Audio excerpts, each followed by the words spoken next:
جو 3 ممبر بینچ نے, جب 2 ممبرز نے کہہ دیا کہ وہ کیس مینٹینیبل نہیں ہے, جسٹس صاحب نے وہ کیس لے کے بیٹھ گئے. تو ہم نے پھر دونوں کی طرف, ہم نے دونوں ججز کا کہا کہ یہ ہمیں ان امپائرز پہ اعتماد نہیں ہے, یہ ہمارا رائٹ ہے. ہم نے ریکوزل کا کہا. اب آج کیا ہوتا ہے, آج جو سپریم کورٹ میں ہم پہلے جب یہاں سے نہیں انصاف ملا, پھر ہم اسلام آباد ہائی کورٹ گئے, وہاں انصاف نہیں ملنا تھا, ہم سپریم کورٹ چلے گئے. سپریم کورٹ نے کہا کہ جو ہماری پٹیشنز لگی ہوئی ہیں ہائی کورٹ میں وہ سب اکٹھی سنی جائیں. اب آج اکٹھی سنی نہیں گئی پٹیشنز. جو ہماری پٹیشن تھی ٹرانسفر کی, ہماری ریکوزل کی, ہم نے کہا کہ جسٹس عامر کو ہماری نہیں سننی چاہیے ہماری پٹیشنز, وہ بھی ڈسمس ہو گئی, وہ اگنور ہو گئی. جو ہم نے گواہ کا کہا ہوا تھا کہ ہمیں گواہ کا تو موقع دیں کہ ہم فیئر ٹرائل, اور اب تو میں خیر وکیل ہی بن گیا ہوں کہ آرٹیکل کا آئین کا 10A کہتا ہے فیئر ٹرائل کے اندر ہمیں موقع ملنا چاہیے کہ ہم اپنے گواہ پیش کریں. اور وہ گواہ ڈال دیے آگے, اور کل انہوں نے کہہ دیا کہ ہمایوں دلاور ہماری فائنل آرگیومنٹ سن سکے. اب ہماری فائنل آرگیومنٹ وکیل کیسے کرے جب ہمارے گواہی نہیں پیش ہوا ہے؟ یہ فیئر ٹرائل کیسے ہوتا ہے؟ آج انہوں نے یہ فیصلہ کر دیا. تو نہ وہ ٹرانسفر کیا ہمایوں, نہ اس کا سنا ہمایوں کا دلاور کا کہ ہمیں ٹرانسفر چاہیے وہاں سے, نہ انہوں نے سپریم کورٹ جس نے کہا کہ سب اکٹھی پٹیشن سنی جائے, نہ انہوں نے وہ سنا. 7 پٹیشنز تھیں, ان میں سے انہوں نے صرف جو باقی آگے کر دی یا ڈسمس کر دی, اور جو اصل ہم ٹرانسفر چاہتے تھے وہ کی نہیں. اور یہ بھی نہیں اسے باؤنڈ کیا کل دلاور کو, کہ جج دلاور کو, کہ وہ تب تک فیصلہ نہیں کر سکتے, آرگیومنٹس پوری نہیں سن سکتے جب تک ہمارے گواہ پیش نہ ہوں. اب وہ کل کے اوپر پھر ڈال دیے. اب میں صرف یہ کہنا چاہتا ہوں کہ دیکھیں, فیصلہ جو بھی آ جائے گا ڈسکوالیفائی کر دیں گے. کیا میں مطمئن ہوں گا؟ کیا یہ قوم مان جائے گی اس فیصلے کو؟ سب کو پتہ ہے کہ یہ 200 تقریباً کیسز ہیں. مقصد صرف ایک ہے, کسی طرح عمران خان کو راستے سے ہٹایا جائے, کسی طرح تحریک انصاف کو ختم کیا جائے. یہ سب کو پتہ ہے یہ کیا ہو رہا ہے. 9 مئی جب بھی انشاءاللہ کسی دن اس ملک میں آزادانہ تحقیقات ہوں گی, 9 مئی پہ چیزیں سامنے آ جائیں گی. اور یہ کبھی بھی نہیں ہوا کہ ایک سائڈ فیصلہ کر لیتی ہے, گورنمنٹ کا فیصلہ کہ جی تحریک انصاف اس کے اندر گلٹی ہے, ہم قصوروار ہیں, اور ہمارا موقف ہی نہیں سامنے رکھا جا رہا. ہمیشہ جج دونوں سائڈز سن کے فیصلہ کرتا ہے. تو وہ اب نظر آ رہا ہے کہ جس طرف جا رہا ہے, وہ جو انہوں نے 9 مئی کے بعد جو کیا, سارے ملک کے اندر تحریک انصاف کے اوپر کریک ڈاؤن ہو گیا. وہ چلتا آ رہا ہے, ابھی بھی کریک ڈاؤن آ رہا ہے, اور نظر آ رہا ہے کہ کسی نہ کسی طرح پارٹی کو ختم کیا جائے. اب جو بھی یہ کر رہے ہیں کریک ڈاؤن, سارے جو بھی لوگ اس کے پیچھے ہیں, کیا ان کو یہ پتہ نہیں ہے کہ پارٹی تب ختم ہوتی ہے جب اس کا ووٹ بینک ختم ہوتا ہے؟ ذرا بازاروں میں نکل کے دیکھیں, دیہاتوں میں چلے جائیں, پوچھیں تو صحیح لوگوں سے کہ وہ ووٹ کس کے لیے ڈالیں گے. جتنا ظلم ہمارے اوپر بڑھتا جا رہا ہے اتنا ہی ہمارا ووٹ بینک بڑھتا جا رہا ہے. پارٹی تو ایسے نہیں ختم ہونے لگی. تو پارٹی کی اس وقت 70 سے 80% اس وقت پاکستان میں اس کی ایکسیپٹیبلٹی ہے, یعنی لوگ اس کے ساتھ ہیں. تو جو ایک وہ نظام آ رہا ہے جو کہ 70 سے 80% لوگوں کی رائے کو ختم کرنا چاہتے ہیں, اور ایک اور کوئی نظام لینا چاہتے ہیں, کیا ہمیں اندازہ ہو رہا ہے کہ ہم ملک کو کس طرف لے کے جا رہے ہیں؟ اور میں ایک وہ پاکستانی ہوتے ہوئے جس کا جینا مرنا یہاں ہے, جو باہر نہیں جانے لگا, جس کے پاس کوئی پیسے بینکوں میں باہر نہیں پڑے ہوئے, کوئی پراپرٹی باہر نہیں ہے, جو تھی بیچ کے پاکستان آ گیا ہے, وہ پاکستانی آج کہہ رہا ہے کہ اس وقت ضرورت ہے کہ سوچیں کہ ہم یہ ملک سے کیا کر رہے ہیں. ایک جماعت اور ایک لیڈر کو باہر کرتے کتنا نقصان کر رہے ہیں اپنے ملک کو. اور جو بھی یہ پلان بن رہے ہیں کہ اس کے کوئی ملک چل جائے گا ڈنڈے کے زور سے, لوگوں کو جیلوں میں ڈال کے, ایک پولیس اسٹیٹ بنا کے, ان کو دنیا کی تاریخ کا کوئی تاریخ کا آئیڈیا ہی نہیں ہے.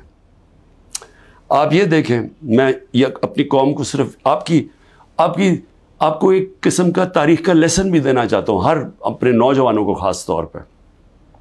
میں یہ پہلے بھی کہہ چکا ہوں، 1945 میں دوسری جنگ عظیم کے بعد یورپ آدھا ہو گیا، آدھا چلا گیا جمہوریت کی طرف، آدھا چلا گیا یہ پولیس اسٹیٹ بن گیا ڈکٹیٹرشپ کی طرف.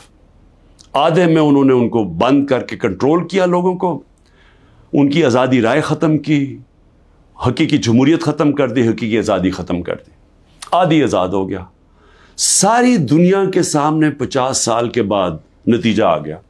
جو آزاد تھے وہ خوشحال ہو گئے. آج بھی وہ جو جن ملکوں کے اندر جو وہی یورپین تھے جدھر آزادی نہیں تھی، آج بھی وہ پیچھے ہیں ابھی تک. حالانکہ وہ وہاں جمہوریت بھی آگے کئی ملکوں میں، لیکن ابھی بھی وہ پیچھے ہیں. ایسٹ جرمنی، ویسٹ جرمنی ایک وہی جرمن لوگ تھے. جدھر ڈکٹیٹرشپ آ گئی، یعنی ان کو اسی طرح کی جو ہمیں جس طرف لے کے جا رہے ہیں، وہاں غربت آ گئی. مقابلہ اس کا ویسٹ جرمنی میں جو خوشحال ترین دنیا کی طاقتور ملک بن گیا معاشی طور پہ. تو یہ تو ایک تاریخ ہمارے سامنے ہے. ساؤتھ کوریا، نارتھ کوریا میں وہی ڈکٹیٹرشپ، آزادی رائے بند، آزادی ختم. آج نارتھ کوریا کو دیکھیں، اور جو حقیقی آزادی ساؤتھ کوریا میں تھی، وہ خوشحال دنیا کا خوشحال ترین ملک بن گیا. تو میں عرض یہ کرنا چاہتا ہوں کہ یہ جو ہم کرنے جا رہے ہیں، یہ ہم اپنے ملک کو تباہی کی طرف دھکیل رہے ہیں. ہم یہ جو ایک عوام کو ان کا جو سب سے بڑا حق ہوتا ہے ووٹ ڈالنے کا، آزادی رائے، ایک منتخب کرے عوام اپنی کون سی گورنمنٹ وہ چاہتے ہیں. وہ جو آزاد ملک ہوتے ہیں وہی ترقی کرتے ہیں. ہم دوسری طرف جا رہے ہیں، اور ہم ایک خوف کی فضا ایسی بنائی ہوئی ہے. یہاں جو طاقت میں ہیں وہ لوگ یہ سمجھتے ہیں کہ جتنا ظلم کریں گے لوگ ڈر جائیں گے. تو ڈر کیا جائیں گے؟ غلام بن جائیں گے، یعنی خوف کے غلام بن جائیں گے، ظلم کے سامنے جھک جائیں گے. جو میں بار بار مثال دیتا ہوں، جو یزید نے کیا کوفہ کے لوگوں سے، اپنا گورنر بٹھایا، اس نے ان کو ظلم کر کے ان کو سیم کے وہ لوگ بنا دیے جو جانوروں کے اوپر یعنی جانوروں کے لیول پہ پہنچ گئے. تو آج ہم وہی کر رہے ہیں پاکستان سے. مجھے آج ابھی میں وکیلوں سے مل رہا تھا، انہوں نے مجھے خبر دی کہ جو ہمارے سینئر لوگ جیلوں میں، ایک تو وہ ہیں جو کہ ہمارے کارکن جیلوں میں برے حالات میں ہیں، لیکن وہ جوان ہیں، تکڑے ہیں. لیکن جو سینئر لوگ ہیں، انہوں نے مجھے رپورٹ دی. ڈاکٹر یاسمین کتنی دفعہ بیمار ہوئی ہیں، تقریباً 75 سال کی ہیں. محمود رشید وہ 70 سال سے اوپر ہے، ان کو ہارٹ پرابلم ہے، وہ کس مشکل سے گزر رہے ہیں، بیمار ہوئے کتنی دفعہ. اعجاز چودھری تقریباً 10 kg اپنا وزن لوز کر بیٹھے، ڈائبیٹک ہیں. عالیہ حمزہ بڑی بری طرح بیمار رہی، ابھی انہوں نے وکیل نے بتایا کہ اس بار ہی ملے وہ تھوڑی ٹھیک تھی. تو میں عمر چیمہ کے حالات بتائے، وہ ویٹ لوز کر بیٹھا، اس کی بیوی عدالت میں گئی، ان کو پکڑ کے جیل میں ڈال دیا. تو یہ کیا پیغام دیا جا رہا ہے کہ یہ خوف پھیلایا جا رہا ہے کنٹرول کرنے کے لیے لوگوں کو.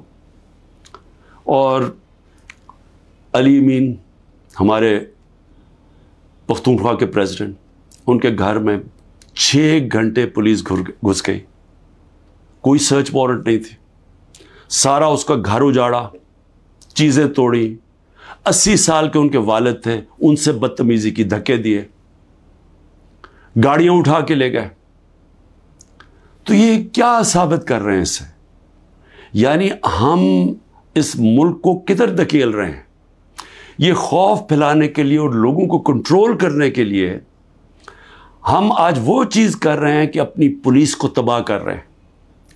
جب پولیس سے اس طرح کی غیر قانونی کام کرواتے ہیں ہم، تو یاد رکھیں پولیس خود بھی یہ کاموں پہ لگ جاتی ہے. آپ جب پولیس کو آرڈر دیتے ہیں کہ یہ جا کے کسی گھروں میں گھسو، گھر برباد کرو، خوف پھیلانے کے لیے، تو ہم پولیس فورس کو تباہ کر رہے ہیں. آگے ہماری پولیس کے حالات اچھے نہیں ہیں. آگے ہمیں پتہ ہے کہ ہماری پولیس، لوگ اون نہیں کرتے اپنی پولیس کو. لوگ سمجھتے ہیں پختونخوا میں ہم نے بڑی محنت کی تھی جب آئی جی درانی کو ہم لے کے گئے وہاں، اور انہوں نے پولیس کو ایک ایسی پولیس فورس بنایا کہ عوام اور پولیس ایک ہو گئی۔ آج پختونخوا کے اندر وہ نہیں ہو رہا، آج پولیس کے خلاف نفرت ہو رہی ہے کیونکہ اس سے غلط کام کروائے جا رہے ہیں، اس سے قانون توڑا جا رہا ہے۔ جن کا کام قانون کو اپ ہولڈ کرنا ہے وہ قانون توڑ رہے ہیں، اور یہ ہر جگہ ہو رہا ہے، یہ ہر جگہ جدھر تحریک انصاف ہے۔ اس کا 9 میں سے اب کوئی تعلق نہیں ہے۔ افتخار درانی کو اٹھا لیا، وہ تو میڈیا کا آدمی ہے، اس کا 9 میں سے کیا تعلق ہے؟ عمران ریاض ابھی تک غائب ہیں، 3 مہینے ہونے لگے ہیں، بچے ہیں ان کے، اس کا 9 میں سے کیا تعلق تھا؟ 9 میں ایک بہانہ تھا، ایک پہلے سے پلان بنا ہوا تھا پارٹی کو کرش کرنا۔ لیکن پارٹی کرش کیسے ہوگی جبکہ اس کا ووٹ بینک بڑھتا جا رہا ہے، لوگوں پہ ظلم کرتے جا رہے ہیں، لیکن پارٹی تو بڑھتی جا رہی ہے۔ تو کیا یا تو الیکشن کبھی نہیں کروانا، لیکن جب بھی الیکشن ہوگا، یہ میری آج آپ پیشن گوئی سن لیں، جیسا جو جتنی مرضی آپ کوشش کر لیں، جب الیکشن ہوگا اور جو پبلک اس ملک کی نکلے گی، آپ جو مرضی کر لیں، تحریک انصاف کو جیتنے سے نہیں روک سکتے انشاءاللہ۔ اس لیے میں آج بھی اپنے ان لوگوں کو جو اقتدار میں بیٹھے ہوئے ہیں، میں تو پی ڈی ایم کے لوگوں کو، سب کو، جو ہماری اسٹیبلشمنٹ ہے، سب کو کہنا چاہتا ہوں کہ دیکھیں ٹائم آ گیا ملک کا سوچنے کا۔ اپنی سوچ ذات بیچ میں سے نکال دیں۔ جب بھی ملک کا سوچیں گے اپنی ذات سے ہٹ کے، ہم سب بیٹھ کے وہی فیصلہ کریں گے جو پاکستان کے لیے بہتر ہے، اور وہ ہے صاف اور شفاف الیکشن۔ پاکستان زندہ باد۔